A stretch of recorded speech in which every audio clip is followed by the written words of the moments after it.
So, as we've been going through picking out different institutions and talking about the loaded weekends they've been having, we'd be remiss if we didn't talk about the weekend the Texas Longhorns just had. A weekend full of prospects and a weekend that begs the question, was this the most important weekend in Texas Longhorn recruiting up to this point? And to answer that question, you have to ask another question.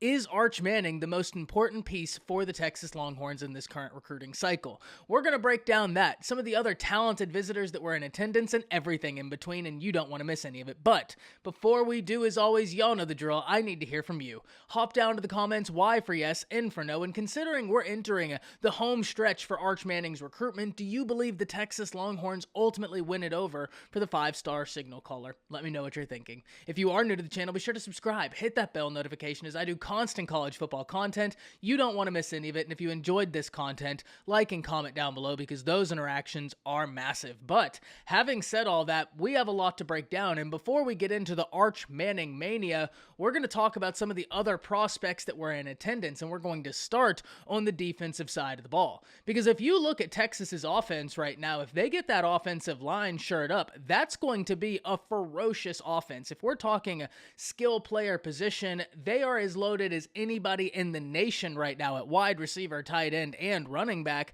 And the quarterbacks, even though there's a lot of unknown, we expect those guys to be good. Quinn Ewers was a 5-star coming out of high school, was sensational at the high school level, and has as much hype as any prospect in recent memory, and Hudson Card has had a year in the system. So, when you look at the offense, there's a few things that need to be figured out, albeit the offensive line is a major one, but the talent is absolutely there. That defense is still a major question, but let's talk about some defensive prospects that were in attendance, because one name that I know the Texas Longhorn faithful will be excited to hear about is Malik Muhammad, a very talented defensive back that I think could be a priority for the Texas Longhorns, because all these defensive pieces are going to be big pieces for the Longhorns in the class of 2023. As I said, we already have some indication that this offense is going to be good. And that's not to say that Texas isn't going to continue hitting the offensive side of the ball very hard.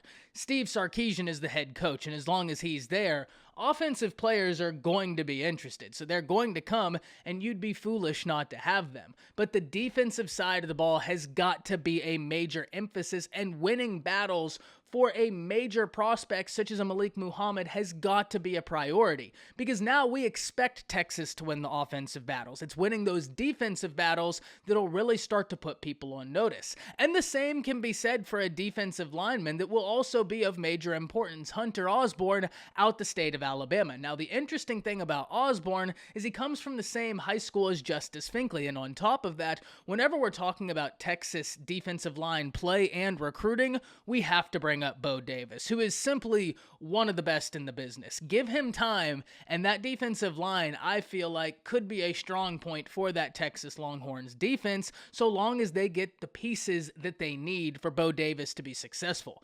That's a guy that's been successful at every stop he's been at, and because of that, I put faith in Bo Davis. So whenever he's on the trail, talking to some of these prospects, he's someone that carries a lot of legitimacy, so Hunter Osborne is a prospect we have to watch, and if they're able to go and land a 4-star blue-chip defensive lineman, you take that every day of the week. Having said that, let's talk about some of the offensive pieces, because not only did you have Arch Manning in attendance, there are 2 offensive pieces we need to talk about lightly before we get into Arch, and that's Will Randall, Arch Manning's teammate, and wide receiver Jaquez Petaway. Both of these individuals I feel like could be big pieces for the Texas Longhorns class. Will Randall is someone that is going to be interesting to watch, because wherever he goes, it could be likely that Arch Manning will also go there. They've been taking visits together. They're close, and that's going to be something that I'm really interested in. It's been something that I've been interested in to this point, but it is something that I did want to talk about. And Petaway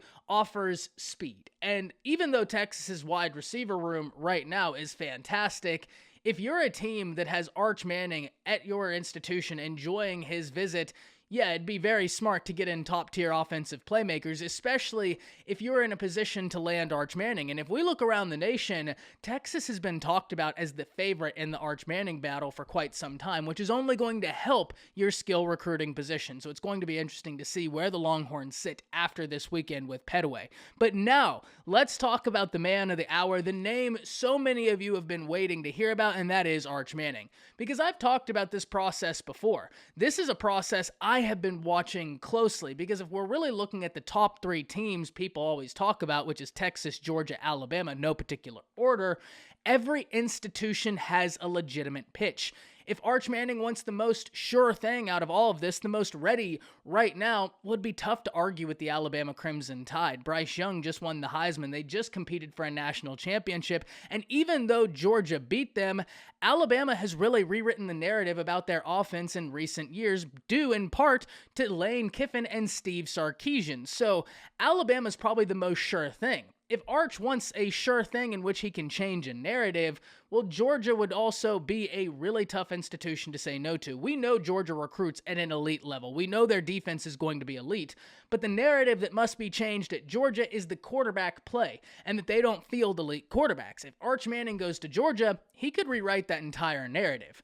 But if narratives are the big thing to Arch Manning, there is no institution that provides a better opportunity to write your own narrative and rewrite a narrative for a major institution than does the Texas Longhorns. And the other thing about the Texas Longhorns that really separate them from Alabama, from Georgia, is if we look at the head coach. Nick Saban's a defensive-minded guy. He's the GOAT, but a defensive-minded guy. Kirby Smart is a fantastic head coach. He's proved that to this point, but he's a defensive-minded guy. The only guy in this equation that is an offensive-minded person who's worked with top-tier quarterbacks personally is Steve Sarkisian. Austin offers a lot right now for Arch Manning. There's the chance to rewrite a narrative. There's a chance to play for an offensive-minded head coach. We talked about how the skill position for Texas is not the question right now.